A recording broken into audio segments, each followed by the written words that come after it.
And I'll just, here we go. All right.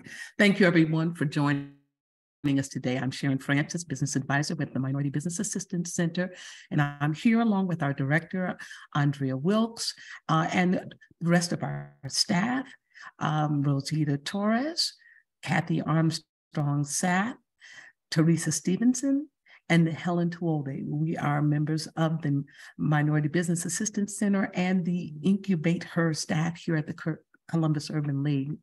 And it's my pleasure to present to you today talking about capability statements.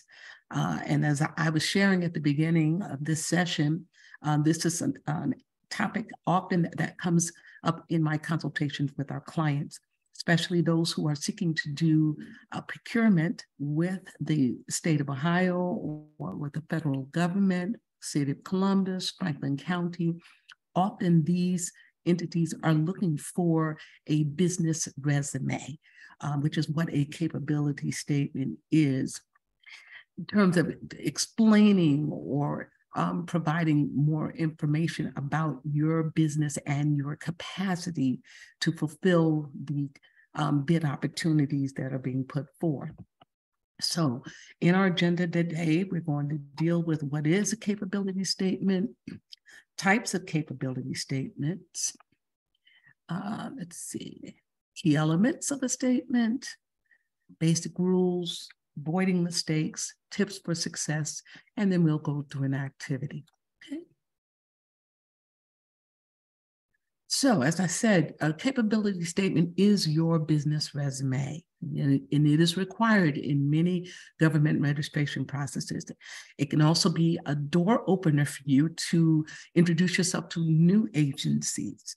It provides proof of your qualifications, also proof of your past performance, and it will also set you apart from your competitors. There are several types of capability statements. The one that we are most familiar with is the general capability statement. I will explain them as we go forward. There's also a targeted capability statement and a sources sought capability statement, all right? And each of these have a specific function, so we'll kind of talk about that. The general capability statement, it can be sent to any agency or prime contractor at any time, all right? And this is the typical one that most businesses will develop.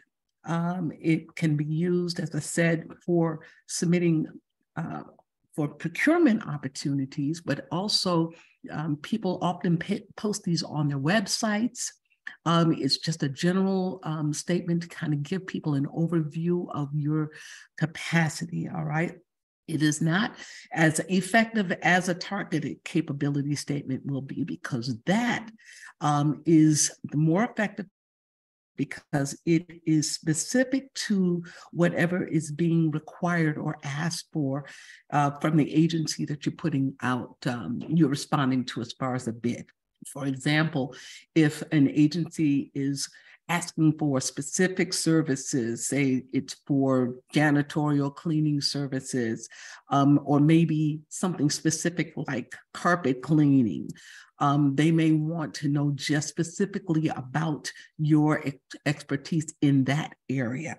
You may have a wide variety of things that you do, which you would obviously have listed in your general capability statement, but in a targeted capability statement, you're speaking only to what that agency is looking for. Okay, so then obviously you would probably have multiple statements or multiple versions of statements based upon the services that you offer. So it's always good to have different templates that you can use for depending upon what the bid opportunity is, okay? The sources sought capability is in response to what the federal government will ask for, Okay, they will want you, they will tell you what they want you to provide. They will give you the format. They will tell you, specifically the information that they're going to be looking for. So in a sources sought capability statement, that is, again, a custom document based upon whatever that government entity is requesting. Okay. All right. So the key elements of a capability statement are the company description, okay, the core competencies, which are your areas of expertise, your past performance, your differentiators. What are the elements that set your business apart from others? Your corporate data, as well as your contact information. Okay. And as we're going along, if you have any questions, please feel free to put them in the chat, and Rosita, let me know, and I will certainly pause so we can entertain them. Okay. All right. All right. So before I talk about let's just look at this sample and I'll talk about it as we go. The company description is typically a brief description of 1 to 2 sentences. It includes your business structure, your years of experience, maybe the size of your firm, your employees, your revenue, your geographic area served, okay, as well as the required codes and certifications, DUNS, EIN, GSA, schedule information, okay? So that, it kind of summarizes, because these other areas are going to be dealt with in other sections of the capability statement, but that summary is typically what grabs people's initial attention about your business. So it should be short and concise. Okay. The core competencies are short descriptions of the products and services that your company offers. Okay. It's not necessarily an exhaustive list of everything you do, and it can also be tailored and agency specific. Okay. We do have 2 quick questions. All right. The first is if the recording will be available to the participants, which I stated that it would be posted to our YouTube channel afterwards. Yes, that is typical. Yes. Mm-hmm. And then also, is there a template available for the capability statement? Yes. Mm-hmm. Yes, there is. Okay, we'll talk more about that.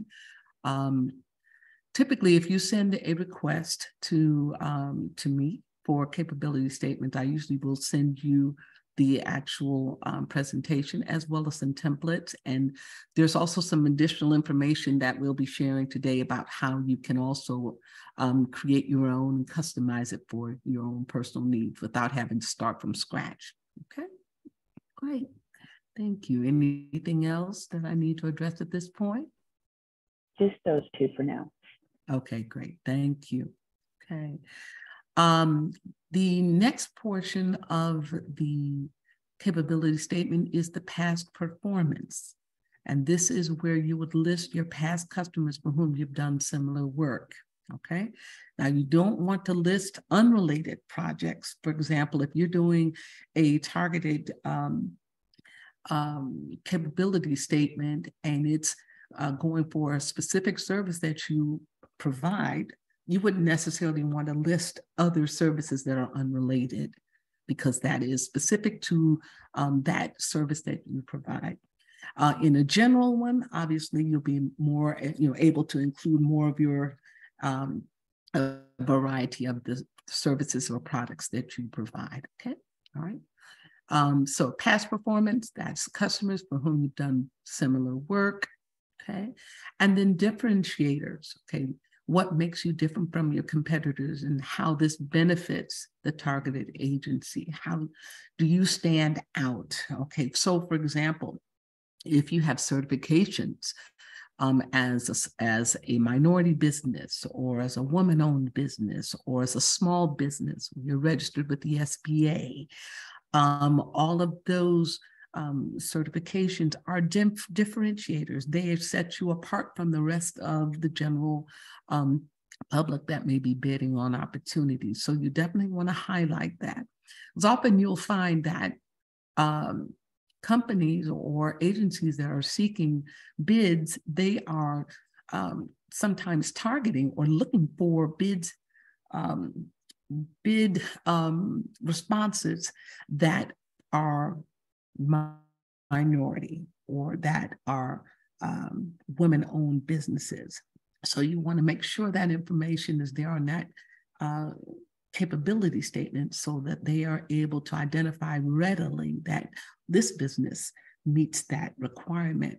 And then often what procurement officers will do is they will sort through the capability statements that they may have on hand, and I have identified them by these various differentiators, so that when they know that they have an opportunity that is targeted or set aside specifically for that group, this is who they will be initially talking to or considering that bid opportunity. So that's why this is such an important document to have and to keep it up to date. As you get new certifications, you want to include them on your capability statement, okay?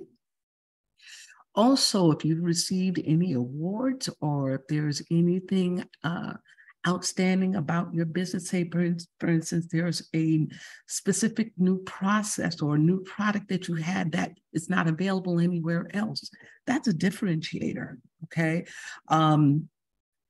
You know, I can't think anything offhand, but anything that makes you unique, you want to make sure that that stands out on your capability statement. I wish I had gotten permission from some of my clients who have done exceptional in developing their capability statements to share with you, because we have one in particular that I was thinking of, Chef Jimmy Mitchell. His capability statement is outstanding, and it talks about his sauces and spices, and any awards or any notifications or any citations that he's received. You know, he has that in his capability statement, you know, and so it just really kind of sets him apart from, this is not just a mom and pop organization. This is someone that has been recognized for their work, okay, and for their quality of product. Also, when you're talking about under your past performance in terms of your clients, the fact that he can list the various stores where his product is available gives him credibility as he's going for other opportunities, okay? So if you have received any awards for any of the work that you've done, or any of your products, if there's anything that makes them stand out from the crowd, this is your opportunity to put that information on that credibility statement or capability statement, okay? Any questions? All right.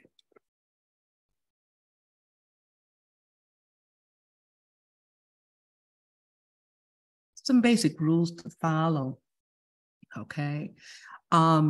This is a show and tell, kind of show what you can do, show what you've done in the past, and explain why you are worth it, okay? So you want to keep it short, so you don't want to leave out the basics, but keep it short and sweet and update that capability statement often, okay? And marketing is key. Know your audience. Emphasize your branding and take it everywhere. Put it on your website, okay? So I was showing you this particular sample, but I do have some others that I do want to share, okay? And you can see the use of color and pictures and overall design, because this is it's a marketing document. Okay, it's a branding document, so your logo definitely should be prominent. And one of the most important things that you're going to find in the contact information is your website, because often the first thing that a prospective agency or contractor will be looking for is to see your website. And it gives credibility to the business.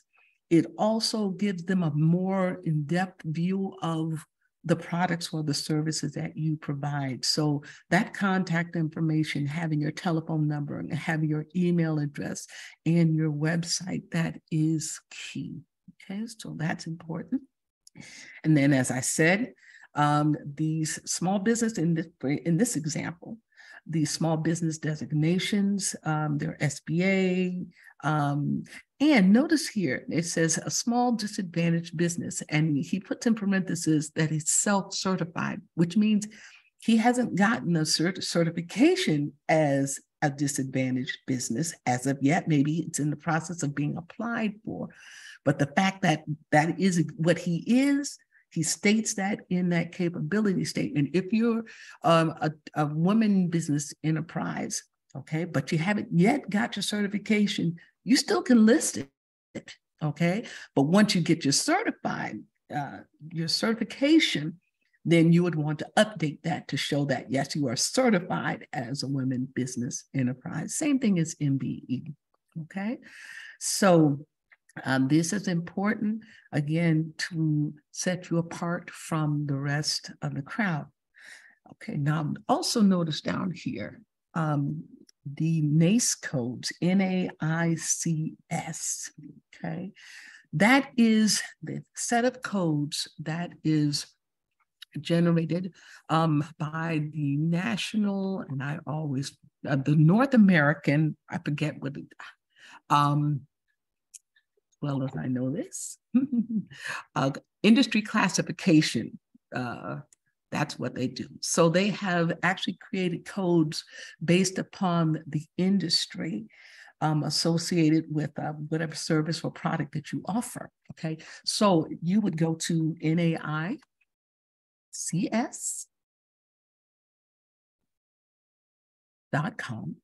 okay?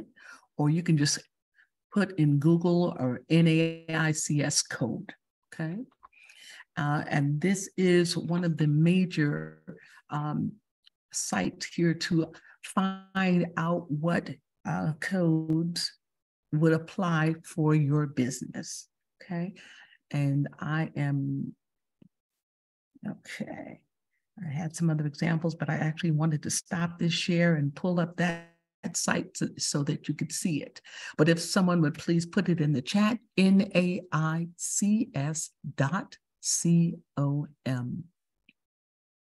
Okay. And when you get to that page, see, I'm going to go ahead and see if I can do this myself. Okay.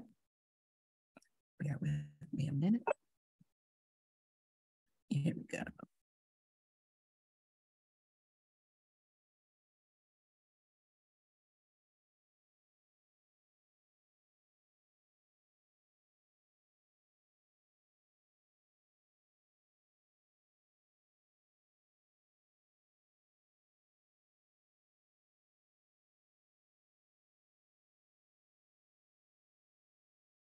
I usually actually have this saved on my page, but of course I'm on my laptop and so I can't find it. I just had to go ahead and use code.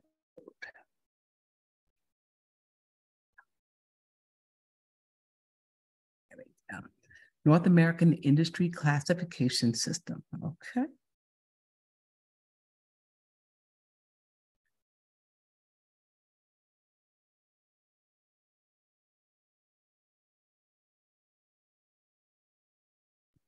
Okay, I'm having difficulty getting on here for some reason.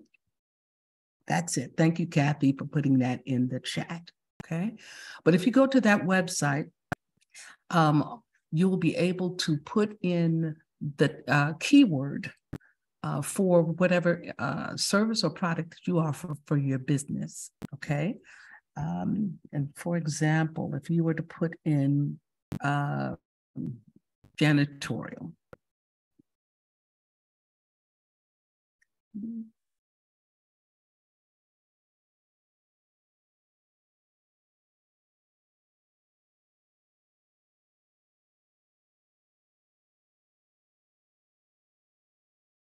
Okay.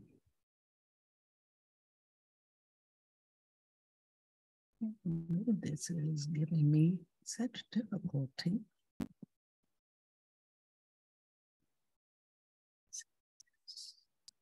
Oh, yeah.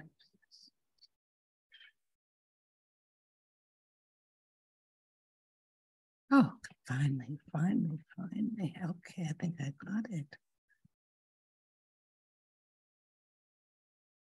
Okay, so I can go back and share my screen.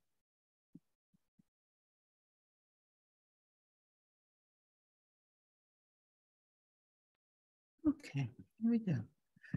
So I'm going to just type in the word janitorial. See if that gives me anything. Okay.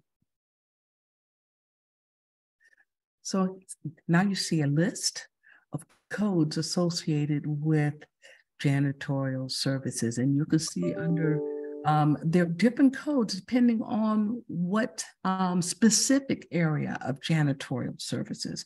Say, for instance, the first one here is for like just general janitorial services, like aircraft, janitorial equipment, suppliers, janitorial chemicals, whatever is encompasses services that you provide, and you want to do an exhaustive search in terms of everything that you offer to see what the codes would be associated with that. Because you would include that in your capability statement.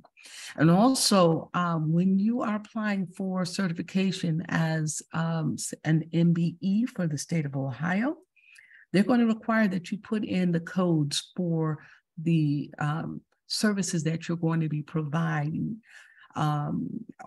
as an MBE, because only those codes or only those services will be, you'll be able to bid on projects that are within those certification, those areas as a certified business.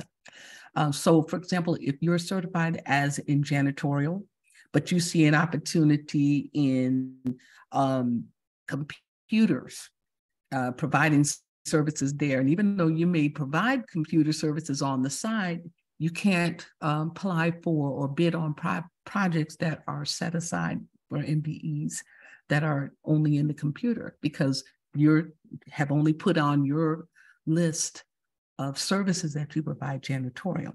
Okay, so you want to make sure that you include everything that you do as far as your business, the appropriate codes, so that when you apply for your certification, you have opportunity to bid on any opportunities within those areas.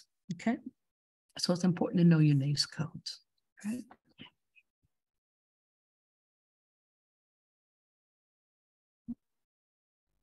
All right. Let's see if I can get back to where I was in my presentation. Okay. All right. Now, we were talking about, I showed you just a few samples, and I'm going to show you some more as we go. But most of them all have the very same format. Or I should say they include the same elements, okay? The description about the company, the contact information, core competencies, past performance, okay? They also here in this one have their featured clients, and that's important too, especially if you've done work with the federal government or any other agencies.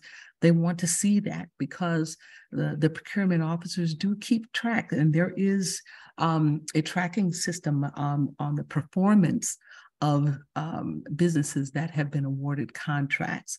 So if you've had a successful engagement with a business, you want to make sure that you're including that, because they will often use that as a reference or referral for you. And then here you could see their codes and certifications are also listed. Okay. Back to the next one.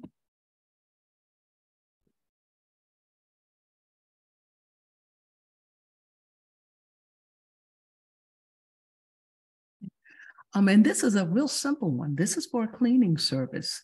It talks about them and and notice what they said here, okay?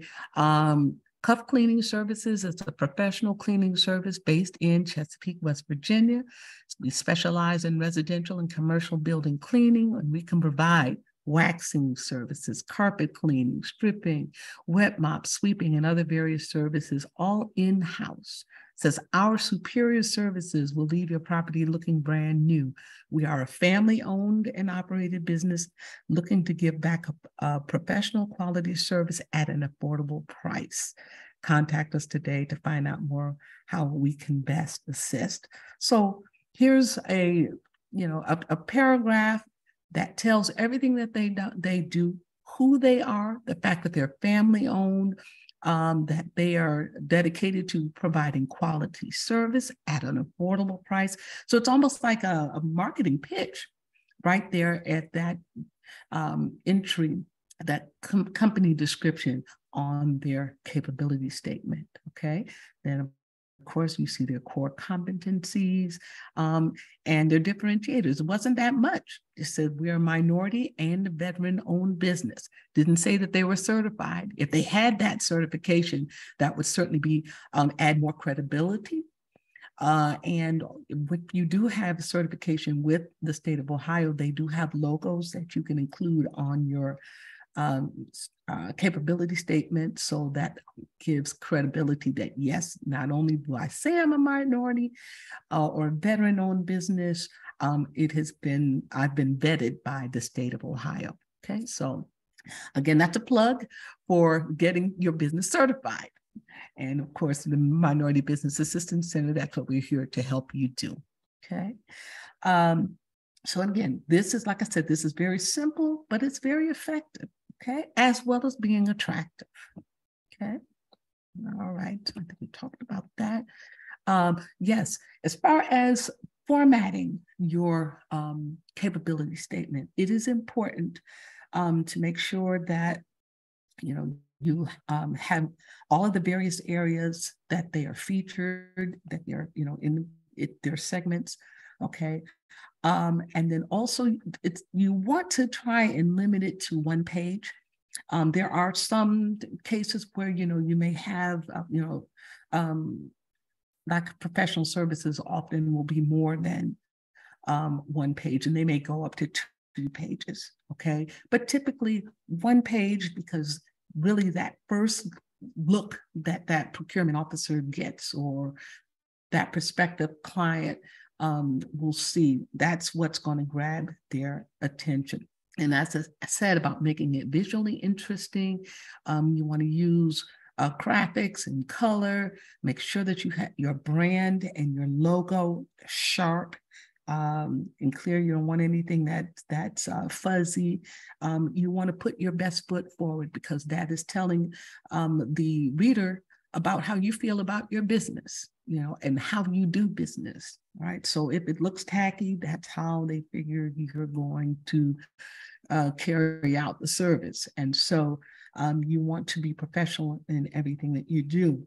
And you certainly want to use, you can use Word, or you can use Publisher. And this is important. If you do create your document, you want to make sure that you convert it to a PDF so that it does not change the layout, depending on the computer, or if you just send somebody a Word document, it can be altered. Okay. Or if they don't have the fonts on their computer, it may print out differently than what you initially gave them. Okay.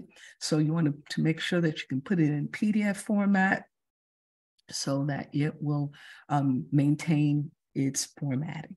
Okay. All right. Then, before I even go to this next slide, I do want to talk about an opportunity that you can use through canva.com. It's C-A-N-V-A, okay? It is a free service that you can get resume templates that you can customize and make your own, okay? So I am going to pull that up here. And I'm going to share my screen as I go through this process so that you can see where I'm going.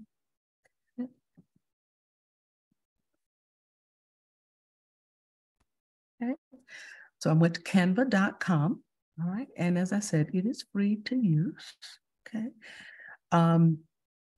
See, I think this is a promo. If I can get this.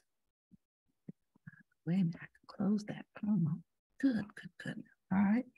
So you would want to look for their templates, okay? And you can just search for, say, resume. Then let's just say, let's say business resume. They have thousands of templates and things that you can choose from. But what I really love about it is that they're all different kinds of formats, you know, different kinds of styles. All right, you can go here and see something that you like, you know, as far as color or maybe the layout and things like that. And these are templates, and these are designed for you to be able to make them your own. So you would just click it, you know. Let's see, some require payment, but then some basic ones are free, okay? Okay, and, you know, and say, okay, for example, like this one. Of course, this is a pro one, of course. But if you were to open that up, okay, see if it will let me. There we go. All right. So you could just change all of the information here, you know, and say, here, this is my company description where it says about me. Then you go ahead and write your information in, okay? Experience, you could put that as your past performance. You can just customize it. At least it gives you something to start with. If you see something that you like or a style that you like, you know, it's easy for you to just update the writing without having to redesign an entire template for your business. So that's just a quick way for you to find something that you might like. Okay.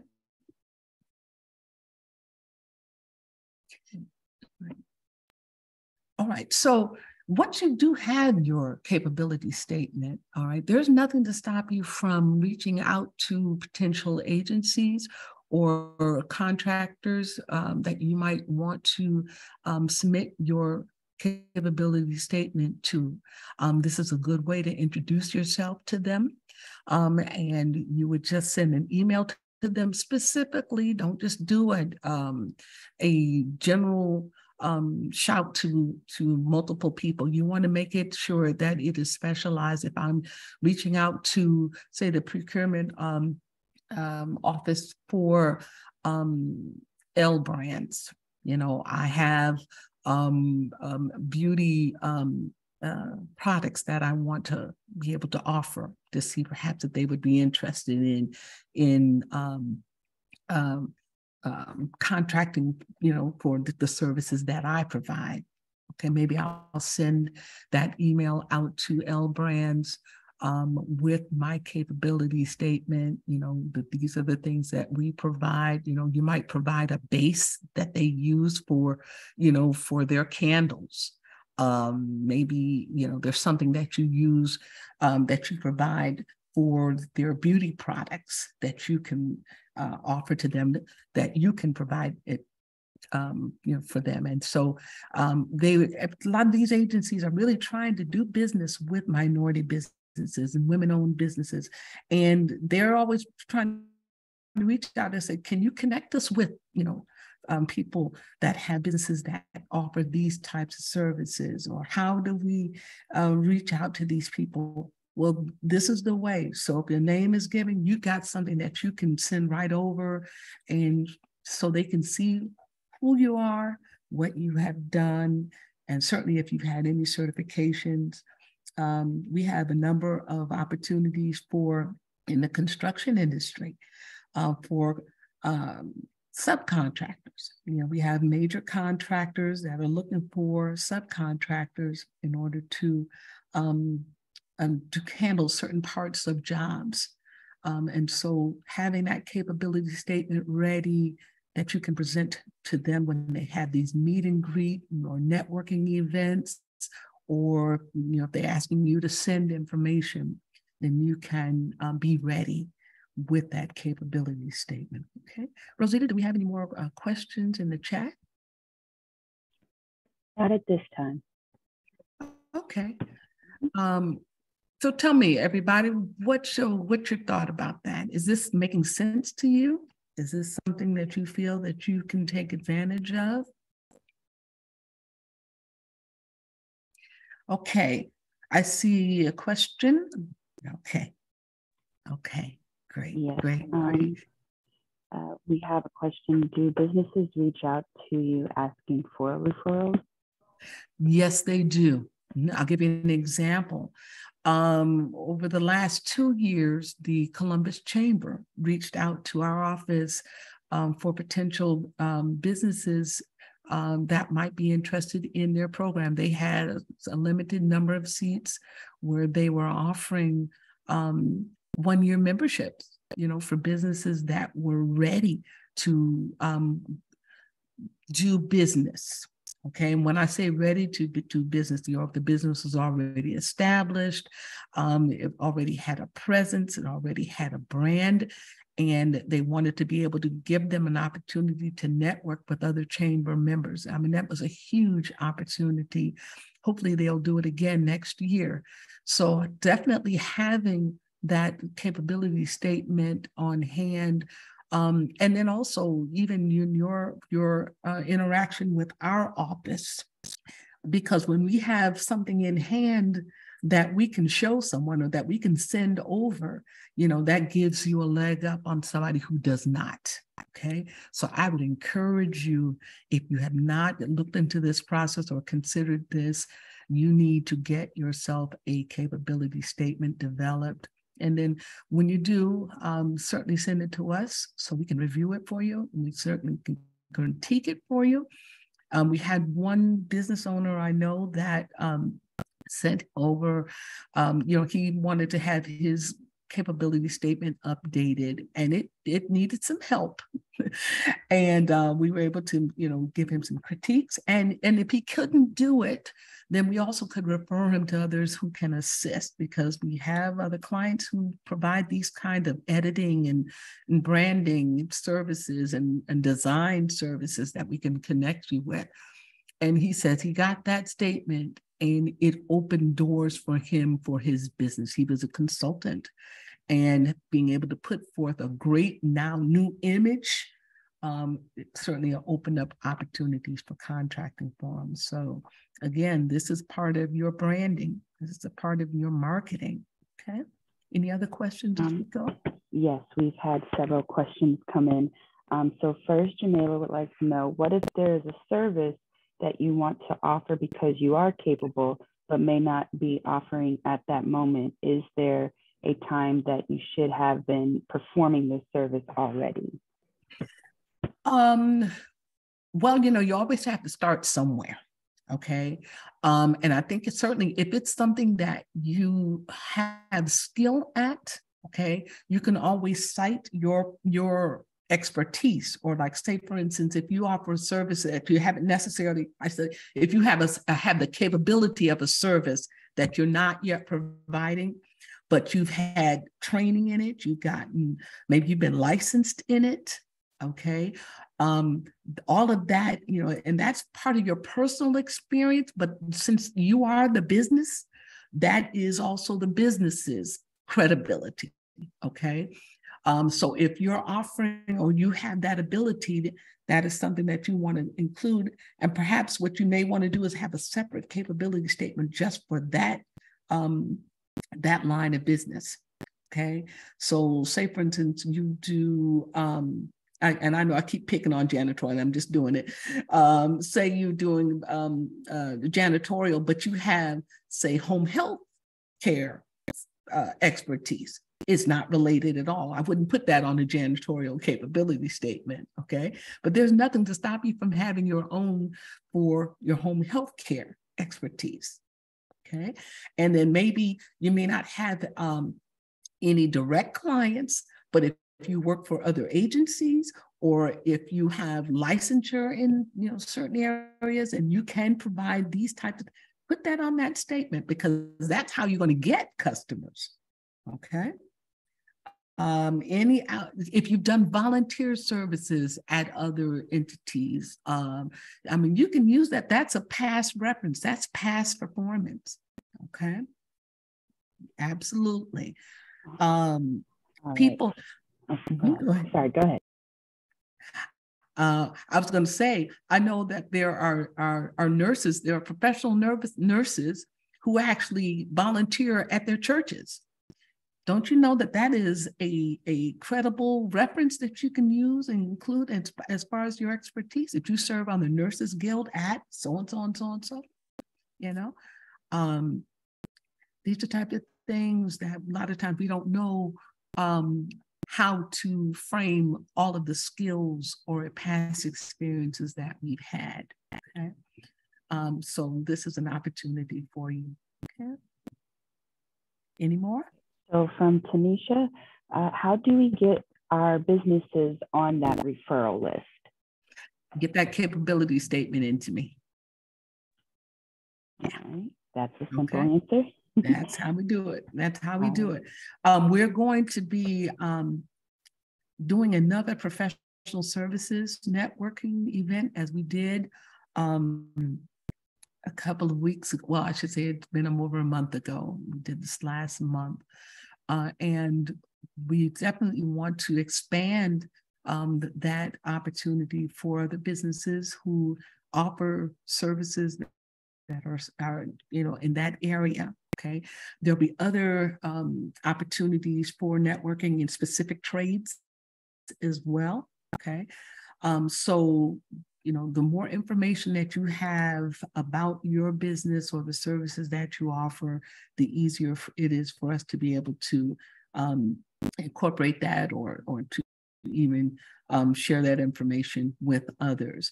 I'm hoping that as we move forward, even through our Facebook page, that we will be able to do features on businesses, to help promote the services that you offer. We have to kind of be careful. We just want to make sure that we're not, not doing anything inappropriate because we are a state agency. So, we have to be careful about that. But definitely we want to get the word out about what you do. And so your capability statement gives credibility. It gives even us a level of comfort with promoting your business because of what you've already accomplished. And if you've been certified, we know that you've been vetted, so that's what we encourage. Now, I think I saw a question asking if a capability statement was necessary for certification. And the official word is no. However, the certification process does require that you submit a resume, a personal resume, okay? And so pretty much that is to verify your expertise and your past experience as an individual, and of course, as operating your business, but specifically for the business, it does not require a capability statement. Okay. So a personal resume. A quick question, can the capability statement be used for nonprofits as well? I'm going to say yes, because nonprofits do go after funding opportunities. It's not necessarily for procurement, okay? But the same concept. would apply. Coming from a nonprofit background, we produce something like that. We even in your annual report, that's almost like a capability statement, but of course it's a lot more detailed. But a summary of your capacity, your past experiences, maybe programs that you've operated, even funding that you've received from, various agencies, that definitely you would want to include in that. And if I were you, I would just even do a Google search for capabilities statements for nonprofits and see what comes up. Okay, you can find everything on Google. Mm-hmm. So a question that we have from Kimmy. If a business doesn't have client samples, but the individuals have personal experience to showcase, is that okay to use in the client sample section?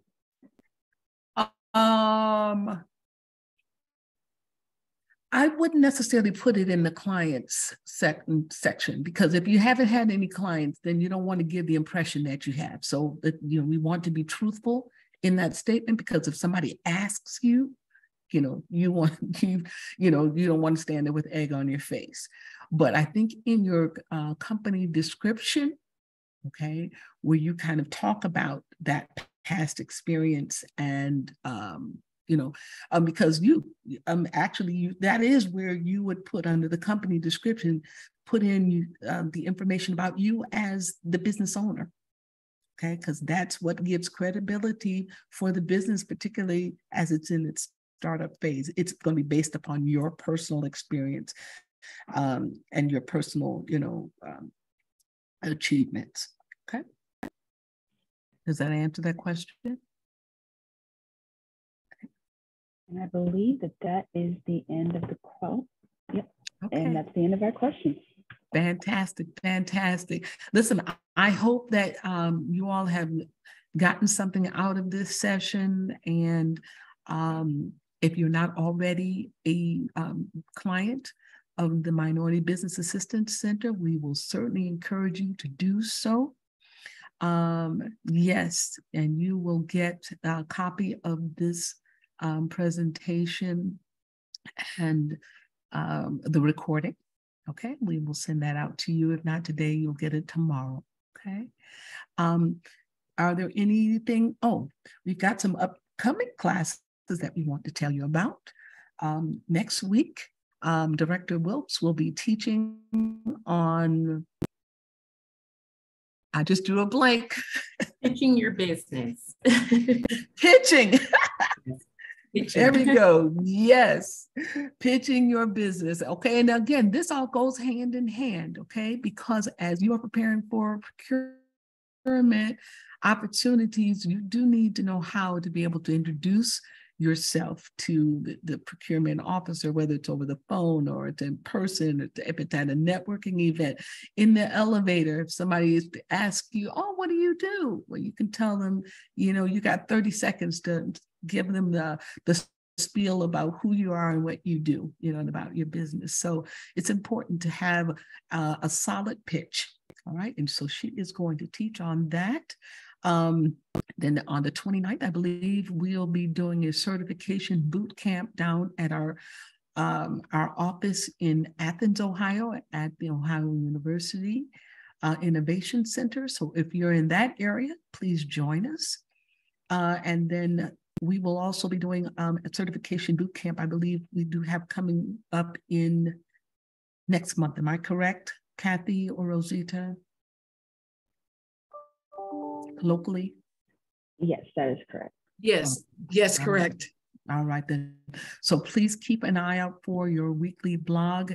And if you have not been getting it in your inbox on Tuesdays, typically check your spam, because since the first of the year, we've been having challenges with our email going into people's junk mailboxes, and they're not realizing that we've been trying to communicate with them. So, but we try to make sure that we're always available and trying to give you all of the information as it comes to us hot off the press. And that's the best way to get it out. Okay. All right. So again, thank you for taking your time with us today. I appreciate you all joining us. And hopefully we will see you next week, same time, same station. It is 11 a.m. I think the flyer said 11 p.m. So sorry for that typo, but 11 a.m. We'll be right here, same channel, same station. Have a great day.